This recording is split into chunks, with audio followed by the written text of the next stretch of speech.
I will always remember the day you kissed my lips, light as a feather. What's up, beautiful people? My name is Mary Ann Mwangi. And I am Carol. Yes, as you can see, today we have a guest. She's not a guest anymore. She's a homie on the channel. Oh my god, no. No. We're excited to have Carol on the channel today again. And when you see both of us, you know it's about to go down. Today, we're going to answer the question, what is better? Is it au pair or is it volunteer? It all has advantages and disadvantages. I did au pair and she did volunteer. And we're going to be telling you the advantages of each of these programs and the disadvantages. And then maybe you can decide what exactly you think is better for you.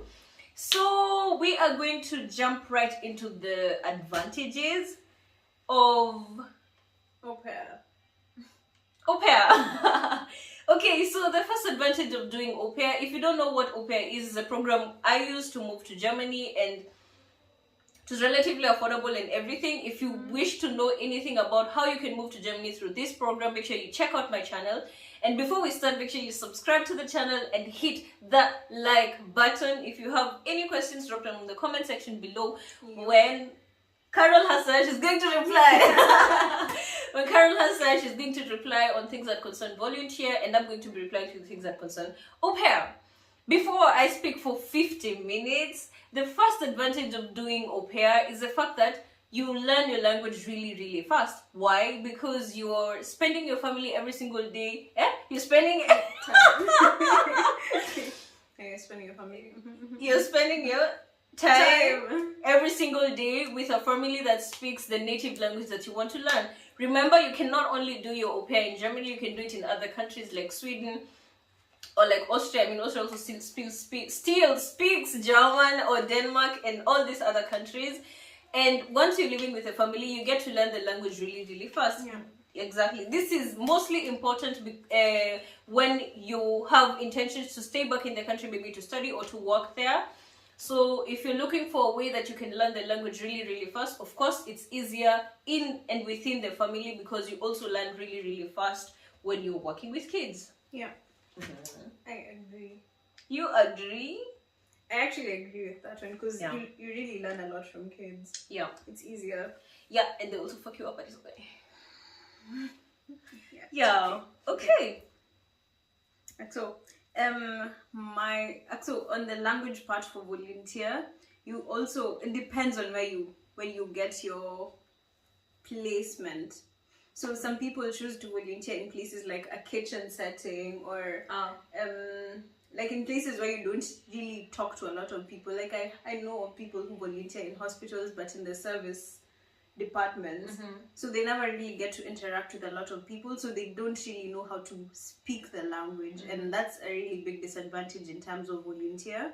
So if you really want to improve your language and you're looking to come with a volunteer program, I would advise you to choose a program that is really a bit more involved with the people. Like you can choose to work in a kindergarten or in hospital, but in the station. Don't like choose other jobs like in the service departments or work in the kitchen or something like that, because you'll never get to meet people and you'll never get to practice the language as much as you would in any other place. So that's a bit of a disadvantage for FSJ.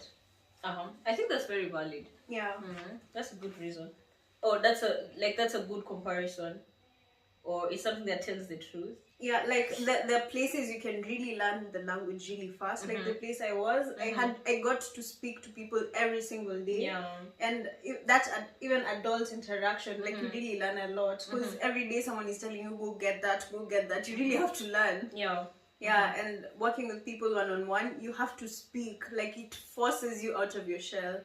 So I would say that's both an advantage and a disadvantage, honestly, because in some parts you learn nothing, in the others you really learn a lot. Okay. So choose wisely. That was grandma speaking. Like, if you don't take this advice. So the other advantage of doing au pair is that you only work, I think, 30 hours a week. That is in Germany, and the time you spend during your German classes also counts as working time. So you work very few hours. You work 5 hours a day, and you have a full free day every week. That means on if you work every single day for 5 hours, you only work for 6 days. Or if you have days where you work longer, like you work 10 hours today because maybe, I don't know, you had to take the kids to the kindergarten, pick them up, and also take care of them before the mom comes, and you get to like maybe 6 or 7 hours, you get to get more free days when you're doing au pair, because you only work 30 hours a week. That's not full time, I think. Yeah. Also, all the time when the kids are not there, honestly, you're free. Exactly. And yeah, every time when the kids are not there, you're basically free, whether or not you're doing anything. It's just when the kids are not there, you're free. Yeah. Yeah. Okay. My advantage for volunteer, I would say, is the freedom part of it. Like when your work day ends, it's over and it's over, and you get to go home and do whatever you want with your life, and no one can control whatever you're doing. Like there's a certain amount of freedom that it has, because it's just like you're coming from work and going home, and that's it. Like you have your own life, you have your own money, you have your own place, you get to plan everything you want to do. Yeah, there's just a certain freedom that comes with doing volunteer. I think on top of that, I will add a disadvantage of doing au pair is the fact that you live with your boss. I mean, as much as you want to call it your host family, they still have some expectation of you, and you're living basically with your boss. You don't have the freedom to actually choose exactly how you want exactly what you want and how you want it. Because for example, if they decide to cook, of course you can always say no, you don't want to eat or something. But if you have your own place, you can always do exactly what you want. You have your free time is your free time, your working time is your working time, and you have your peace on your own. You also get a room as an au pair, but it's different when you live alone, I guess. I mean, that's just how I mean it. Yeah, I think also with Aupair, you're still in the house. So even if your working hours are over, and even if the parents are there and it's no longer your working time, if the kids come to you, you can't say no. You can't really, You can't really say no. I'm not going to do anything with you guys because my working time is over. Yeah, it's really weird. It's really hard to set a boundary. You're not able to set boundaries, and you have very unclear working hours, because when the kids come to you, basically that's your job. But when you're living in a family setting, you can't draw the line very clearly, and sometimes you find that you're working more than you should. And maybe it's not really a problem, but it's something you should be sure about. Because for example, for me, I used to study a lot, I used to read my German a lot, and it never used to bother me when the kids come in. Like, I don't really have anything against it, but it stops me from doing what I want to do at that particular time. Not that it makes you, maybe, I don't know, miss the whole world, but you have to think about the fact that you're living with them, and you'll have to do a lot of adjusting to live in a family, especially if you were living alone before you started your au pair program. Yeah. The other advantage of doing au pair is the fact that you always have someone to ask. You always have a pro, you always have someone who's been living in that country longer than you are, and they always know better. For example, in Germany, the welcoming culture, it's not really there, and there's so much you have to do. You have to get a bank account, you have to visit the insurance, you have to go to all these amtliche Termine. Yeah. Like, you have to go and register your address. Like, there's so much you have to do within the first few days of your arrival. And excuse me, once you're an au pair, you always have someone you can ask, or there's always someone who can help you and do that for you because you live with them. Yeah, I guess that's something that really counts, because after all, eventually, even maybe when you're trying to transition into another program, maybe you just finish your au pair, you think you want to do a BFD or volunteer. Some host families have a lot of contacts everywhere, so it's always a better thing to have someone you can ask all these questions, and someone who's a profi, and Yeah, they can help you with the applications, exactly, and the whole amtliche process. Because I remember when I came, that was a bit hard for me, because opening a bank account, you're supposed to go and actually express yourself in German to these people. Oh my god, that is really so terrifying. And it's like your first day here. Exactly. I didn't even know people have to register the addresses. Like, I was really lucky that we got a really nice what's it called? Bezugsperson. I'm looking for that word in English. It's not really coming. I don't even have a mentor. Yes. Patron. something like that. Like she was the Supervisor. organ, she was in charge of all the volunteers, and she Uh-huh. was really nice. Like she took me to all those appointments, That's and nice. I was lucky because I know many of my friends who did volunteer also who didn't have that. Yeah. So you have to figure out which that house you're supposed to go to get this, that. It's So, honestly a lot, and the bureaucracy in Germany is. Whew. So making it on your own is really hard. it's So really hard. Aupair has an advantage on that side. Yeah. So the other advantage of doing volunteer is the fact that you get free accommodation. Like, yeah, that's actually awesome because you don't have to live in someone else's house. You might have to share an apartment, but at least you're all doing the same thing. Like, there's no one who owns this apartment. You're all On the same level. but you're all squatters. Exactly. Like for me, I had to share this apartment with. We were four of us. We were four, right? Yeah. We were four of us in a 4-bedroom apartment. So you each have your own space, and only the amenities are shared. So I really liked that, and it's free. It's free of charge. So you also get pocket money. That's another advantage. And the pocket money is all yours because you don't have to pay rent. All you have to do is just find food. Sorry. Yeah, Okay. so that was really nice. I think that's really, really beneficial. I think that is something I really would have wished for myself by then. But it doesn't really matter, we all survived, you know? The other advantage of doing au pair is that you only need, like, the minimum requirement for your language is basically A1. That means if you're targeting to move to Germany within a very short time, you just need to sit for your A1 exam and find a family, and then you're good to go. Which you can get your A1 actually even in 6 weeks or even 12 weeks, depending on the course you choose to take. So the minimum requirement for au pair is really, really low, and you can always start it basically almost immediately if you want to, if you get a family. Yeah, well, probably it takes a bit longer. Yeah, I think for Oh, volunteer true. you have to have minimum of B1. Yeah. And if you take a regular course, it takes about 9 months to get the first B1 certificate, and that's if you actually pass the exam immediately. So Because the exam is also another thing. yeah, and the exam is like every 3 months only, and the A1 exam is every end of the month, I think, or every 6 weeks. If I'm So not yeah, wrong. yeah, it's Yeah, something like that. Yeah. The other was it my turn? Yeah, it's okay. Okay. The other advantage was with volunteer you get to choose where you work in a way. Like when you're applying for the volunteer position, they actually ask you. Like I think for me they had a list, and then you were supposed to check any place that you were actually okay with working at. So if you know you can't handle a hospital setting, don't apply to a hospital. Yeah, it's Jobs verständlich. If you know you're not really good with kids, they will frustrate you. So just don't apply to a kindergarten or a school or something. Bro, like that. do not. Yeah, so I really like that you can kind of choose in a way where you want to work. You don't really know the exact establishment, but you can choose the general area in which you want to work. Yeah. I wanted to say Abteilung and then I realized I'm not even helping, but okay.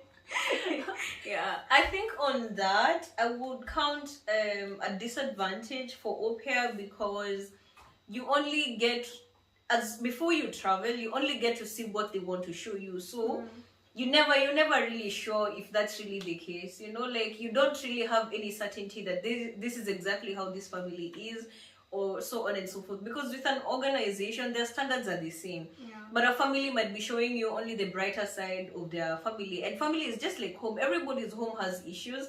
And you're actually going directly into a family. So you're going to be also part of the issues. And you're going to also get affected by these things. But you never know. Yeah. And you also never know how the family is. Like, au pair is definitely a huge risk. Because, I mean, the laws protect you and everything. But you never really know, you know, like, and then there's nowhere, if you actually come here without an agency like I did, I only use the online agency, you don't really have anywhere you can go and report to directly for an immediate change of family. So, for example, if you come with an agency, the agency is always there to change your family for you, just in case you guys are having misunderstandings that you're not coming past. But if you come here, you don't know anyone, you don't know the family, you start from really scratch of building trust, and you really have to, because you live with them. With an organization, you can always keep it professional, you know. Yeah. You know, you I'm here because I'm working, and when I'm out of here, do not even dare call me, you know. That's it. And that's really it. So I think that's also a very important aspect to consider when you're choosing whether to do au pair or FSU. Yeah, and to add to that, I'd say if you actually apply for a volunteer program and you know that you've applied to a hospital and you've never worked in a hospital, I'd advise you to try and find a hospispital at home to go for 1 or 2 days, just get the general feeling of what a hospital environment is like, and then you at least have an idea. Because let me tell you will be shocked when you come here and you start seeing a hospital setting and all the blood and all the gore and just make sure, if you're not really sure, just go do a, like, what's it called? What's a practical internship? Reconnaissance visit. Acquaintance visit. I don't know, just go. It's a volunteer thing, I think. It's volunteer also, right? Bro, just Like, go for 2 days. Yeah, no, just go to a hospital for 2 days and try and work there for 2 days and see if you can actually handle it. If you find you can't handle it there, then trust me, you won't handle it here. It won't work. Yeah. And you'll be stressed for a long time. Genau. So if you're volunteering for a school or something, just go to a kindergarten at home and try and stay there just for 2 days with those kids. Yeah. If you can handle it, go ahead. If you can't, just choose another area, choose another field. Yeah, so that's what I'm saying. Yeah, I think that's nice. For me, I think I'm done with the advantages. I don't think that's everything that's an advantage of doing au pair. I think there's probably more that I'm overlooking, but that's basically the major advantages that I see when doing au pair. So I'll just quickly jump into the disadvantages. I'll mention that as an au pair, you don't really get to pay for anything. Even as a volunteer, but here you don't plan anything. Like, they only give you pocket money. And as a disadvantage, personally, I think working as an au pair, 280 euro is too little. If anybody hears me, I'm not greedy, but it's just too little. Just imagine the stress of having kids around you all the time, and you're not even their mom, you know. I really think they undercompensate you for the work you're doing. Exactly. And remember, they also expect you to do a little bit of housework. And I heard, for me, because I did an au pair program, I know a lot of people who did au pair program as well. There are people who really did a lot of housework. Like, they were vacuum cleaning every day, they were doing laundry every single day, they were out and about with the kids all the time. So you're basically a parent, and I don't really think someone paying for your insurance and paying for your food and giving you 280 euro is actually enough compensation for that. But that's just my opinion. If you think 280 euro is okay, then, you know, do you. And personally, I survived it. Not that it's actually impossible, I just personally think it's not compensated enough. I get your point. I honestly get your point. Yeah, that's a lot of work. Yeah, it is. And it's more physical, it's also mental a lot. So I think they should actually pay you per hour, bro. It doesn't make any sense to be giving, but like they say, babysitting is also paid per hour, and they pay babysitting so much better, and you're doing so much more because you're doing babysitting and you're doing housework. So yeah, I mean, they say you get accommodation and everything, but I personally think maybe around 350 would be okay, maybe 400, but that's just my opinion. Yeah. You're right. So, money. Let's get to the disadvantages. So, the first disadvantage of FSCOT is you're never really sure where you end up. In terms of, yes, you may have applied to go to work in a hospital, but like, you remember, for me, there was the institution you're applying to, and then there's a trigger you're applying through. Like, that whole thing, you're never really sure exactly where it is you're going to land. Like, I remember for us, we came in such a huge group, my volunteer group, but then everyone was just dispersed to different areas of deserts, and so you're never really and really sure where you're going to land, and you're never sure what you'll find there. So for example, you can find that the team you're going to work with is a bit is not so good, or they're just weird people you're going to work with. It's not that common, but sometimes you can land in a place that's just Racist. yeah.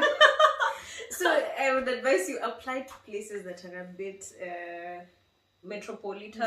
like a big and city, cities, a big city, because at least they've seen more, they've interacted more with Ausländer. Foreigners. Yeah, they've interacted more with foreigners. Yeah. So if you go into these small dorps and all that, you go and face a lot of trouble there because people are racist. Yeah, it's always just weird. So you never really know in which situation you land in exactly, and how the work environment there will be. And yeah, just don't let them use you, because some people will also use you. Yeah, you're not getting paid enough to get used, bro. You're basically cheap labor, Yeah. so don't let them use you. Yeah, just do to your own, what do you call it, ability. If anything is beyond you, just leave it. Like, Yeah. first of all, you're not getting paid enough, and secondly, you're actually a volunteer. You're supposed to do what exactly you feel comfortable doing, because a lot of people here, they see you and they think you're capable of lifting the world, bending it down, Yeah. all for their sake, and they get paid more. So once you're doing these kind of programs, remember that it is you who chose to volunteer here. It's not really the other way around, and they need you more than you need them. Actually, Yeah. that is really like that. It's really that. And honestly, I realized here, when you set a boundary, like they treat you exactly how you show Present them, yourself, you know. yeah. So if you set your boundary here that this is this and this and this and this is my job description and this is what I do here, that is exactly Nobody how is you'll be pushing taken. you. But if you are doing the most, oh my God, they will use you. They'll put you to work. They will use your talents and Yeah. abilities. They'll exploit. Oh my them. God, they will. Hey, you will discover things you never even knew you could do. You were doing. Yeah, so don't let that happen to you. Be Yeah. very careful, and that happens even in the Ausbildung. So, if you really show that you're engaged is engaged, no? Like if you're really showing a lot of interest in everything, be sure to show that you're also also interested. have boundaries. Like you Exactly. actually know what you're there to do. Exactly. Yeah. So don't let people trample over you or use you, because everybody is ready to do that. They will Yeah. not even hesitate. Oh my God. Yeah.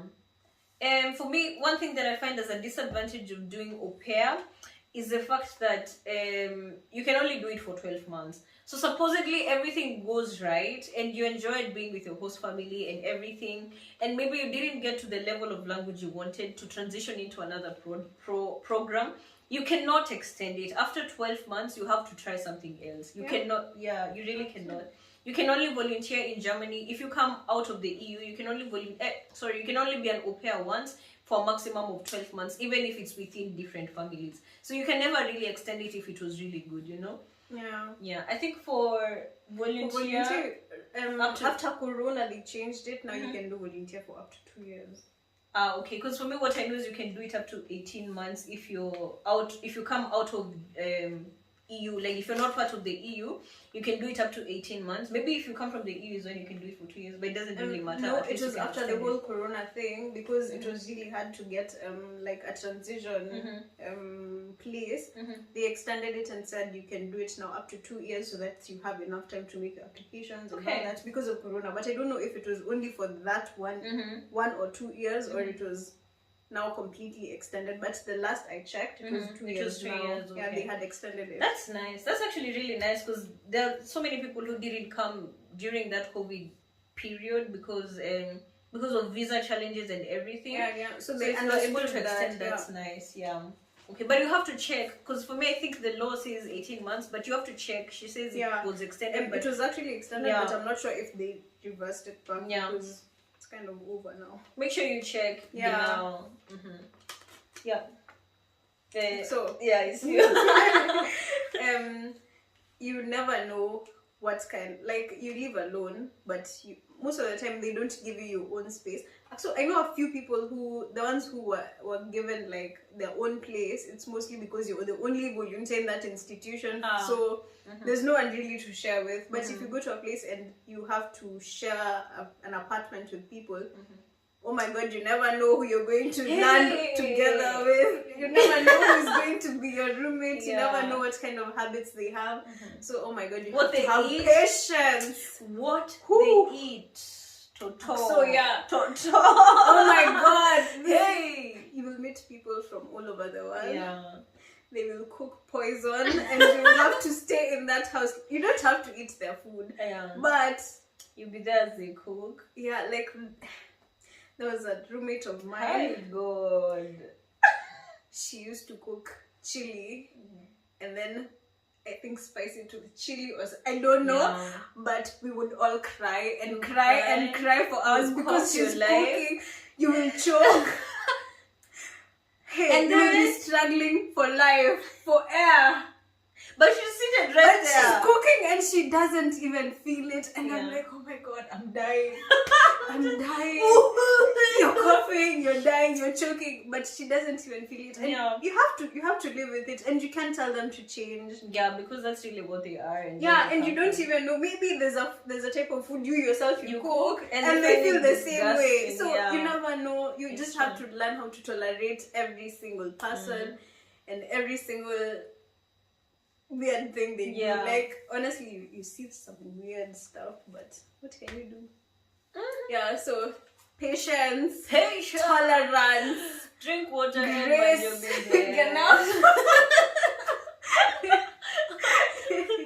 okay. Yeah, so that's it.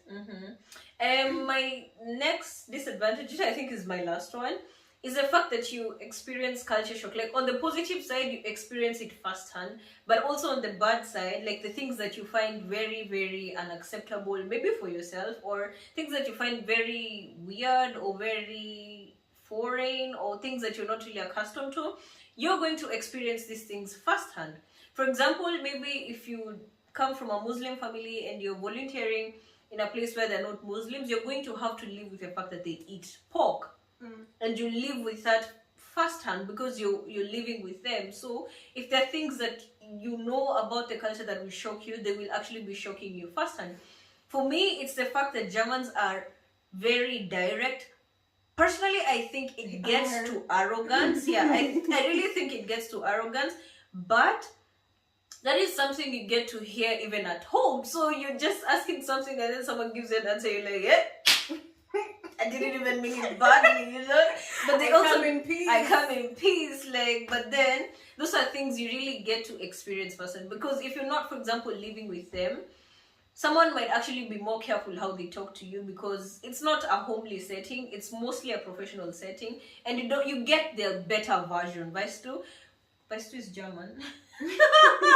You get the better version, but at home you really get to see everything for what it is. And if you don't like it, then you're in for it. Yeah, like the things that used to shock me 5 months in are things she was telling me. I know that already. That was there in the first month, and I'm like, oh my god. Hey, oh my god. Yeah. So they don't really have filters. Germans don't have filters. And that's not really just about like how they talk to you.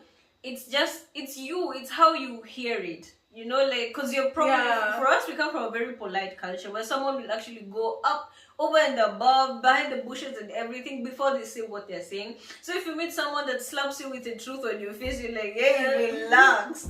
Bro, relax. It's not even a war. It really feels like an attack out of nowhere, but it's really not. Yeah, they just mean it for them, it's really not, but for you, you're like, It's true. You just get shocked and every day you're absorbing things. Every day is a new shock. Oh my god. And nobody will apologize for something like that because it's actually how you see it yourself. It's not really, well, according to them, it's not how they say it, it's how you hear it. I think otherwise, but I'm not going to bring that conversation here. But it's okay, you know. It's okay. Just know if you're going into Aupair, you're going to experience the culture shocks firsthand. Yeah, that's true. Hey, bro. I think I'm actually done with my pros and cons. So, I still have a few. So yeah, I already said that you're basically just cheap labor, right?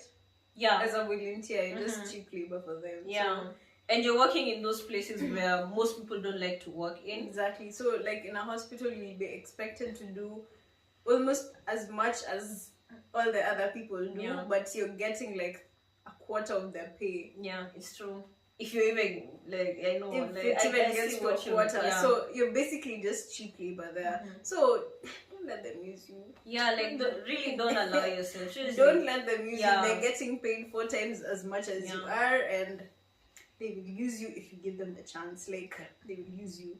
And the other thing is you have to buy your own food and supplies and all that stuff.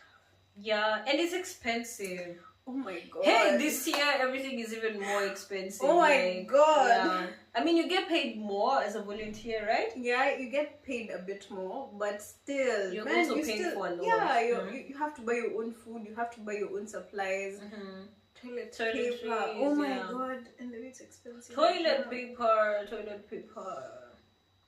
Liquid gold. No, it's not even liquid. It's paper gold. Paper gold. Recycled paper gold. You have to buy all your stuff on your own. So at least when you're with an Aupair family, when they cook, you eat their food. Yeah, I mean, if you don't have a choice, you'll eat. Yeah, you just good eat stuff. Not for volunteer, you have to buy your own food. Cook it yourself. Yeah. But at least you're not paying the bills, you know? Yeah. Like the water bill and everything. All of that is paid. You just have to buy your own supplies and that's it. But I still hear you. I hear you a lot when you say you have to buy all those things on your own. And the worst thing is if you come here and you don't have like German friends or like, we keep using Germany as an example because that's where we are. But I think people suffer this even in other countries. You don't know what's actually cheap and what's expensive. Yeah. Before you get to understand the currency, either you think everything is way too damn expensive, or you think, why is everything just like €2, €3? Not understanding that exactly your actual currency, that's a lot of money. Yeah. And if eventually when you stop converting it, you now start to see like, okay, €3 is actually a lot of money. It's just €3 is just €3, you know? And you can always find things for €1, and then you can find things for like €3. And there's a reason why one costs 3 and one costs 1. Like the one that costs 1, it really looks and feels and tastes and whatever it is, like a one, just like a 1. And before you get to know how to buy things, what is actually figuring out what to eat because you're not used to the food here. Yeah, that takes a while because not everything is familiar to you and what you usually eat at home. So and sometimes even things that are similar, they really the difference is way too damn much. Like I think because it's from here, it tastes really weird. Yeah. Or it just works very different. Let's call it different because it's just different, you know. So, but honestly, the food tastes kind of different here. Vegetables here, you know, even bananas don't taste like bananas. Everything tastes. Tomatoes was the end of it for me. Like they have no taste. Yeah, like oh my it's God. just a piece of like vegetable, and then there's like weird zaft inside. But I mean, like when you have a German, they will like tell you what's the nice ones. Where do you save your money and where do you not save? Like for example, they tell you you can save on your clothes.